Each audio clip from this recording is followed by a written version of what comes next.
പ്രധാനമന്ത്രിജിയെ കണ്ട് നമ്മുടെ സുൽത്താനുൽ ഉലമ തിരിച്ചു പോന്നപ്പോൾ ഏതോ പത്രക്കാർ ചോദിച്ചു, ഇന്ത്യ രാജ്യത്ത് മുസ്ലിമീങ്ങൾ സുരക്ഷിതരാണോ?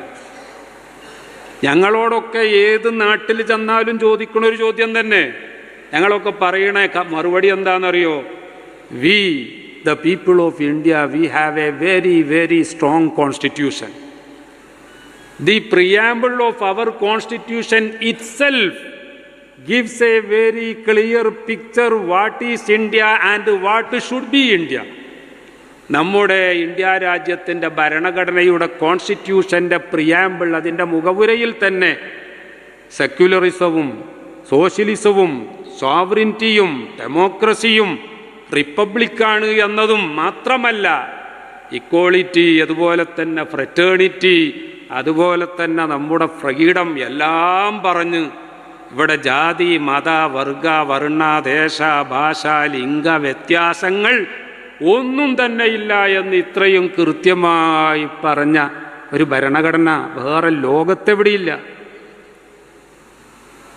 അങ്ങനെയുള്ള ഭരണഘടനയടക്കം പഠിപ്പിക്കാൻ വേണ്ടി ഒരു ആലിമ് ലോകത്ത് ലോ കോളേജ് ഉണ്ടാക്കിയിട്ടുണ്ടെങ്കിൽ അവിടെ ഞാൻ എൻ്റെ ഇബാറത്തൊന്ന് ശ്രദ്ധിച്ചു പറയാം. എൻ്റെ അറിവിൽ ബഹുമാനപ്പെട്ട സുൽത്താനുൽ ഉലമ ഈ നോളജ് സിറ്റിയിൽ ലോ കോളേജ് ഉണ്ടാക്കിയതുപോലെ വേറൊരു ആലിമ് ലോ കോളേജ് ഉണ്ടാക്കിയ എൻ്റെ അറിവിലില്ല.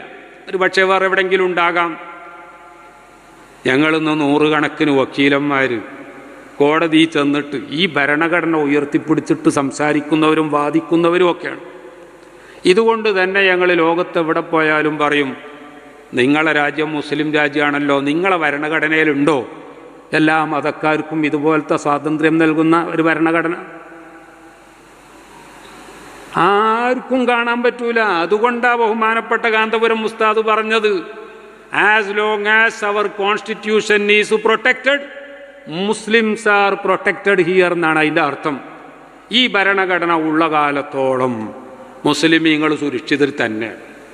അതേസമയം ഭരണഘടന വരെ വില വെക്കാത്ത ആളുകളുണ്ട്.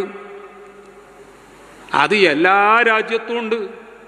അതിന് അവിടേക്കൊക്കെ പോകണോ? 5 വക്ത് നിസ്കാരം നിർബന്ധമാണ് എന്ന് അറിയാത്തവർ എത്ര ആളുണ്ട്? നമ്മളെ കൂട്ടത്തിൽ ആരും ഉണ്ടാവില്ല. പക്ഷേ ഈ അറിവുള്ള എത്ര ആളുകളും നിസ്കരിക്കാത്തവരുണ്ട് എന്നുള്ളൊന്ന് കണക്കെടുത്ത് നോക്കി. അള്ളാഹു നൽകിയ ഭരണഘടന അംഗീകരിക്കാൻ അതിൻ്റെ ആൾക്കാരായ നമ്മൾ തന്നെ തയ്യാറാകുന്നില്ല എങ്കിൽ ചില നിക്ഷിപ്ത താല്പര്യക്കാർ ഭരണത്തിലെത്തുമ്പോൾ അവർക്ക് അനുകൂലമായി ഭരണഘടന മാറ്റാനും മറ്റുമൊക്കെയുള്ള ശ്രമം നടത്തും. അതിനൊക്കെ നേരിടാനുള്ള സംവിധാനം വരെ കൃത്യമായി പറഞ്ഞച്ച ഒരു ഭരണഘടനയാണ്. ഞാൻ ആ ഭാഗത്തേക്ക് കടക്കുന്നില്ല. പ്രിയപ്പെട്ടവരെ, എല്ലാവർക്കും സ്വാതന്ത്ര്യം, എല്ലാവരെയും രക്ഷപ്പെടുത്തണം. ഇപ്പം ഞാൻ പറഞ്ഞത് കാന്തപുരം ഉസ്താദിൻ്റെ അത്തരം പ്രസ്താവന വരെ വെച്ചുകൊണ്ട് ബഹുമാനപ്പെട്ടവരെ അറ്റാക്ക് ചെയ്യാൻ ഒരുങ്ങാണ്.